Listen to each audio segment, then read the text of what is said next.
ওয়ালাইকুম। আমরা আজকে আছি হায়াদারা সেবা সংঘের পক্ষ থেকে। হায়াদারা যেই সেবা সংঘের অস্থায়ী কার্যালয়, সেখানে আমরা সবাই এক জায়গায় হয়েছি।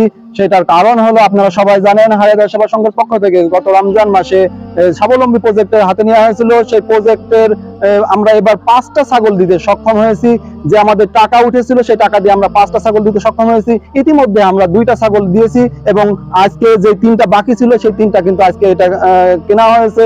এই হায়াদারা সেবা সংঘ যে স্বপ্ন নিয়ে এই স্বাবলম্বী প্রজেক্টটা হাতে নিয়েছিল, সেটা হলো হায়াদারা সেবা সংঘ একটা স্বপ্ন দেখতেছে। সেটা হলো যে এই সকলে যদি গ্রামে যদি সকলে স্বাবলম্বী প্রজেক্টের আওতায় যদি আনতে পারা যায়, তাহলে কিন্তু এক সময় দেখা যাবে যে আমাদের ফিতরা এবং যাকাত নেওয়ার কিন্তু টাকা আর মানে টাকা নেওয়ার লোকটা কিন্তু আর পাওয়া যাবে না। আমরা পরবর্তী গ্রামের দিকে আবার যাব। যে হায়াদারা সেবা সংঘ স্বপ্ন দেখতেছে যে গ্রামে প্রত্যেকটা মানুষের স্বাবলম্বী করবে, যাতে হাত পেতে নেওয়ার মানে মানুষ না পাওয়া যায়, যাতে সবাই নিজে কর্ম করে খেতে পারে। সেরকমই একটা অংশগ্রহণমূলক আপনাদের সবাইকে আমরা জানিয়েছিলাম যে আমরা আমাদের এই কাজে আপনারা সহযোগিতা করেন। এই কাজে আপনারা কিন্তু অনেকেই সহযোগিতা করেছেন। আমার প্রবাসী ভাইদেরকে না ধন্যবাদ না দিলেই নয়, কারণ তারা তাদের কষ্টের অর্জিত টাকা কিন্তু হায়াদারা সেবা সংঘে হলো আমাদের দান করেছেন, এবং তাদের টাকা এবং গ্রামের অনেক মানুষের যাকাত ফিতরার টাকা এক জায়গায় করে আমরা কিন্তু এবার 5টা ছাগল দিতে সক্ষম হয়েছি।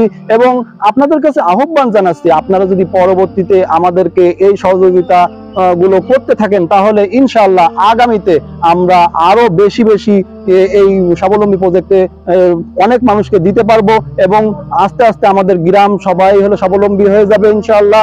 এবং এখন পর্যন্ত আমরা কিন্তু আজকের এই 3টা সহ আমরা 8টা ছাগল দিতে সক্ষম হচ্ছি, এবং 2জন পুরুষ লোককে কিন্তু আমরা দুইটা ভ্যান কিনে দেওয়ার, হায়াদারা সেবা সংঘ কিন্তু 2টা ভ্যান কিনে দেওয়ার সক্ষমতা অর্জন করেছে। সেটা কিন্তু হায়াদারা সেবা সংঘের কোনো অর্জন নয়, কারণ হায়াদারা সেবা সংঘের দ্বারা কিন্তু এটা সম্ভব ছিল না আপনারা যদি দান না করতেন। এই জন্য হায়াদারা সেবা সংঘ আপনারা দান করতে থাকুন। হায়াদারা সেবা সংঘ মানব সেবায় কাজ করে যাচ্ছে। হায়াদারা সেবা সংঘ অসহায় মানুষের জন্য কাজ করে যাচ্ছে। হায়াদারা সেবা সংঘ যে অসুস্থ রোগীদের জন্য রক্তের প্রয়োজন, সেই রক্তের ব্যবস্থা করে যাচ্ছে। এই জন্য হায়াদারা সেবা সংঘের পক্ষ থেকে আমি মোহাম্মদ হুমায়ুন কবির মুন্না আপনাদেরকে আবারও আহ্বান জানাচ্ছি, আমাদের এই কাজগুলোকে আপনারা সাপোর্ট করুন। আমাদের এই হায়াদারা সেবা সংঘে আপনারা দান করুন। আপনাদের দান বিফলে যাবে না ইনশাআল্লাহ। আমরা একটা টাকাও অন্যায় পথে অন্যায় কাজে আমরা খরচ করব না, এই বিশ্বাস আমাদের পরে রাখতে পারেন। এবং আমাদের সাথে যারা আজকে বড়রা এখানে হাজির আছেন, আমি হায়াদারা সেবা সংঘের পক্ষ থেকে, আমাদের কমিটির পক্ষ থেকে সকলকে অনেক অনেক ধন্যবাদ জানাই আমাদের এই কাজে আমাদের সাথে থাকার জন্য। ইনশাআল্লাহ হায়াদারা সেবা সংঘের পরবর্তী কাজ হলো বৃক্ষরোপণ।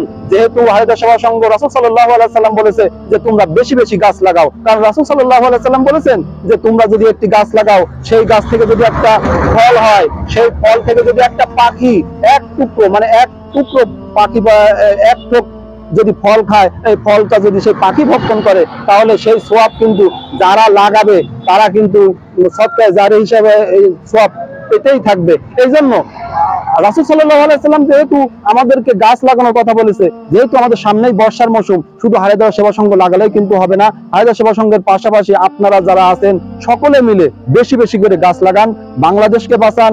বাংলাদেশ অনেক তাপমাত্রার মধ্যে দিয়ে যাচ্ছে, গাছ লাগালে দেশ বাঁচবে। এই আহ্বান জানিয়ে আমাদের আজ এই অনুষ্ঠান শেষ করছি। আসসালামু আলাইকুম ওয়া রাহমাতুল্লাহি ওয়া বারাকাতুহু। হায়াদারা সেবা সংঘের পাশে থাকুন।